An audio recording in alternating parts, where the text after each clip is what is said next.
So, hello everyone. I hope you all are doing well. सर्दी आ गई है, so it's being a little sluggish for us to focus on our studies, but nevertheless, we have to do it for making our future bright. So, yeah, let's start and let's cover the last part of women empowerment, which is the conclusion one. Okay, so let's start it. Okay, let me share the screen first.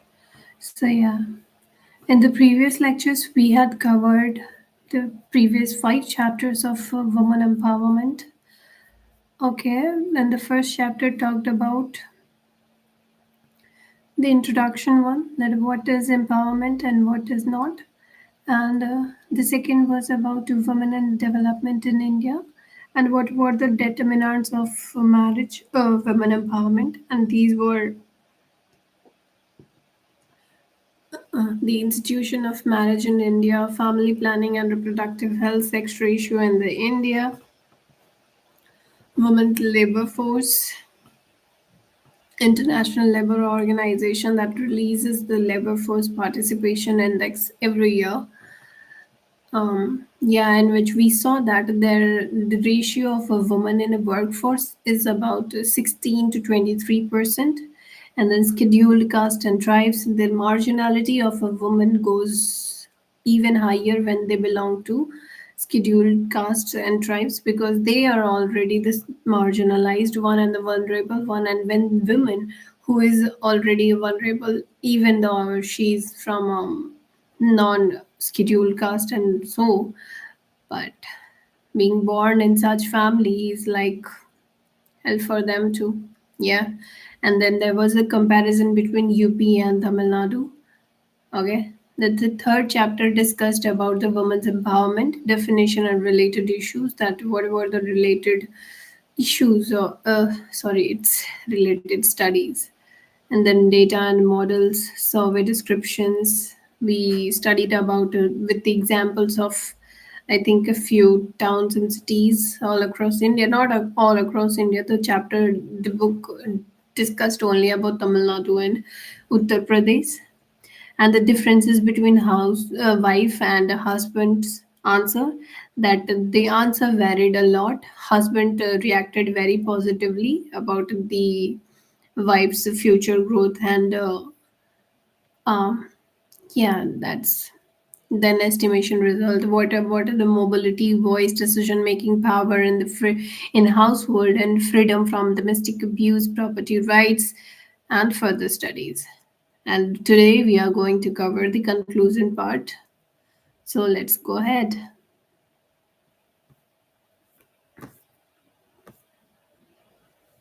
Yeah. So this thesis have has investigated the determinants of women's empowerment in rural Tamil Nadu and Uttar Pradesh, India, with the aim to see if intra-household gender-related constraints are present. The aggregate model showed that there is a divide between Tamil Nadu and UP, and that the determinants of a woman's empowerment vary between states and within states. Geography, environment, and community play a part in shaping the informal institutions, which in turn shape women's empowerment possibilities. When looking at the different empowerment variables, the results show that they are determined by different things. This verifies the relevance of investigating the different sides of a woman's empowerment and not looking at it as an overall index. Women's empowerment is multidimensional and at different stages of empowerment process, women may have different needs. This study shows that social and cultural norms are present in regard to determining women's status within the household. Okay, I don't know, but I think we were not clear about it. So the thesis investigated about the determinants of women empowerment in Tamil Nadu and Uttar Pradesh, जो कि M करता है intra house hold gender related constraints जो कि present है for women and the model also showed that there is a divide between Tamil Nadu and UP, or and this shows that the women empowerment determinants vary from state to state.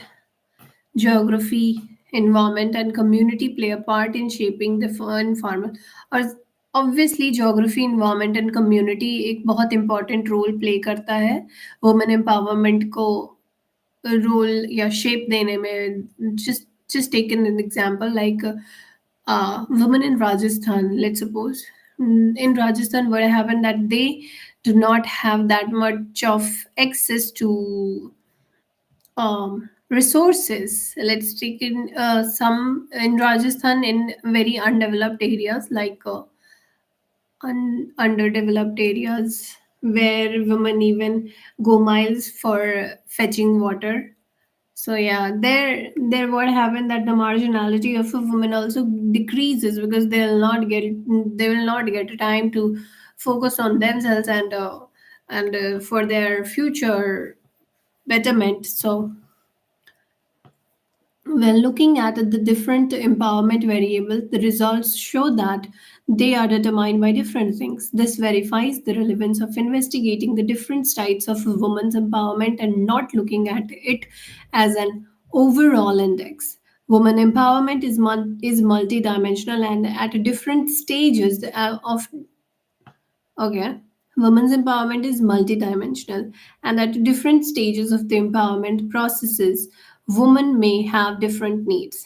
This study shows that social and cultural norms are present in regard to determining women's status within the household and the role she has in society.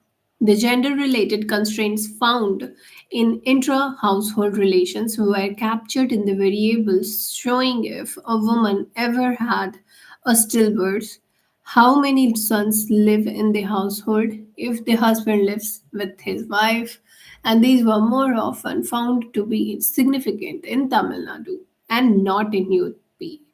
Furthermore, the husband's education and the husband's perception of his wife's empowerment also show the interplay between members of the household in shaping a woman's empowerment. In UP, education and income seem to have a greater significance on women's empowerment. The economic status of a woman shown by variable indicating if she can support herself and her children, had a strong positive marginal effect on women's voice and mobility in UP. In order to increase women's economic status, policies should continue to support women's organization and self-help groups which are directed towards education, vocational training, employment, and access to microfinance. This is in line with the recommendations given in the World Survey on the Role of Women and Development, UNDESA. Okay. The finding in this thesis supports policies which have been used to empower women in India. Example, promoting education and delaying age at marriage. Okay, with an exception of decision making in the household in the UP. Education of both men and women is a highly relevant investment in regard to women's empowerment. Although this is an end in itself, it is not enough to address women's empowerment in regard to mobility, voice, decision making, power in the household, freedom from domestic abuse, and property rights. Women need to understand their rights, which they can do through education, but gender related constraints hinder their possibilities to use them. The results the results show that educational policies should be directed towards less developed areas where there is a lack of universal primary school education. In UP, there seemed to be a greater significance of education on all aspects of women's empowerment, mobility, voice, decision making power, freedom from violence, and property rights. However, in Tamil Nadu, the effect of education was insignificant except on women's freedom from domestic abuse, where husbands' education show a positive marginal effect. Women's age at marriage was seen as a significant determinant when it comes to mobility decision making in the household and the freedom from domestic violence. Therefore, continued efforts towards delaying a woman's age at marriage are encouraged. A woman who is older at marriage has a greater possibility to control her own situation and has a greater say in her own life. The positive age effect was found in both states for mobility, voice, and decision making power. In some aspects of empowerment, women in India gain status with age. However, in regard to freedom from domestic abuse and property rights, she may be discriminated her whole life. However, the traditional strategies of increasing education and delaying the age of marriage is not enough, where social norms still discriminate against women. One can one can see that the more demographically advanced state when it comes to education, marriage age, and fertility was the state where social norms were the greatest barriers to women's empowerment. One must keep in mind that the individual characteristics shaping women's empowerment may be shaped by the community in which she lives. This indicates further that in order to deal with intra household discrimination, the community must change. And since gender relations are shaped by social and cultural norms, which are captured by community level differences, policy making directed towards empowerment, women should involve social change. Okay, due to the great impact of communities of a woman's domestic situation, changing society's gender systems can help empower women. This is in line with previous studies showing that institutional changes are essential for empowerment of women and girls. So there is that Beti Bachao, Beti Padhao, and the Matrubandh Yojana and Bahini Yojana in some of the areas of, I think it's in Jharkhand maybe, or Maharashtra, I think Bahini. Okay. So these are the schemes that are there to make changes in the woman life. Furthermore, social norms captured by the groups of women belong to were also relevant in determining their empowerment. Hindu-Muslim differences were found in women's mobility and women belonging to scheduled caste and were disadvantaged.